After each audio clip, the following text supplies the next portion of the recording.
যত পরিস্থিতি তৈরি করব, যে কোনো মূল্যে নির্বাচন হতে হবে, এই পরিস্থিতি যত আমরা তৈরি করব, ষড়যন্ত্রকারীরা তত পিছু হটতে বাধ্য হবে। ষড়যন্ত্র কিন্তু থেমে নেই। গত কয়েকদিনের ঘটনা, গতকালকের ঘটনা, চট্টগ্রামে আমাদের প্রার্থীর উপরে গুলিবর্ষণের ঘটনা, এই সব কিছু নিয়ে কিন্তু প্রমাণিত হচ্ছে যে যা আমি বলছিলাম তা কিন্তু সত্য হচ্ছে আস্তে আস্তে।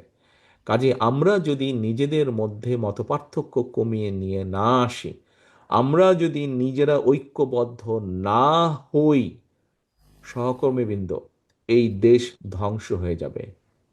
কেন ধ্বংস হয়ে যাবে বলছি?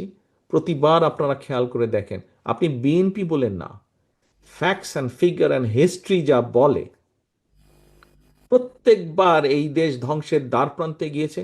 প্রত্যেকবার আপনারা, কখনো শহীদ জিয়ার নেতৃত্বে, কখনো দেশনেত্রী খালেদা জিয়ার নেতৃত্বে, বিএনপি আস্তে আস্তে সেই খাদের কিনারা থেকে দেশকে আবার বের করে নিয়ে এসেছে। সহকর্মীবৃন্দ, কেউ মানুক না মানুক, কারো ভালো লাগুক না লাগুক, কিচ্ছু যায় আসে না।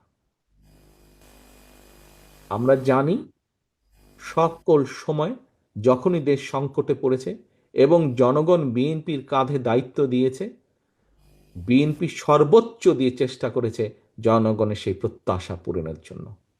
আজকে আমাদের গত 7 দিন ব্যাপী যেই আলোচনা সভা ছিল, দেশ গড়ার পরিকল্পনা, আপনাদের সামনে স্টেজে লেখা দেশ গড়ার পরিকল্পনা, এই পরিকল্পনাকে আমরা তখনই বাস্তবায়িত করতে পারব, দেশকে ধ্বংসের কিনারা থেকে আমরা তখনই বের করে নিয়ে আসতে পারবো, যেই ষড়যন্ত্রগুলো চলছে, বিভিন্ন সূত্র খবর বলছে এই ষড়যন্ত্র এখনই থেমে থাকবে না, এটা আরো খারাপ রূপ হতে পারে। কিন্তু আমাদের ভয় পেলে চলবে না, আমাদেরকে আতঙ্কগ্রস্ত হলে চলবে না, আমাদেরকে মানুষকে সাহস দিতে হবে, আমাদেরকে নিজেদেরকে ঐক্যবদ্ধ হতে হবে, আমাদেরকে মানুষকে, দেশের সাধারণ মানুষ, গণতান্ত্রিক আমি মানুষকে আমাদের ঐক্যবদ্ধ করতে হবে। আমরা যত ঐক্যবদ্ধ হব, আমরা যত সামনে এগিয়ে আসব, আমরা যত পরিস্থিতি তৈরি করব, যে কোনো মূল্যে নির্বাচন হতে হবে, এই পরিস্থিতি যত আমরা তৈরি করব, ষড়যন্ত্রকারীরা তত পিছু হটতে বাধ্য হবে এবং তাদেরকে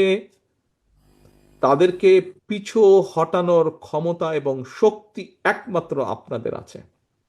আপনারা যারা বিএনপি করেন, আপনারা যারা শহীদ জিয়ার রাজনীতি করেন, দেশনেত্রী খালেদা জিয়ার রাজনীতি করেন, একমাত্র সেই শক্তি, সেই যোগ্যতা, সেই ক্ষমতা আপনাদের আছে।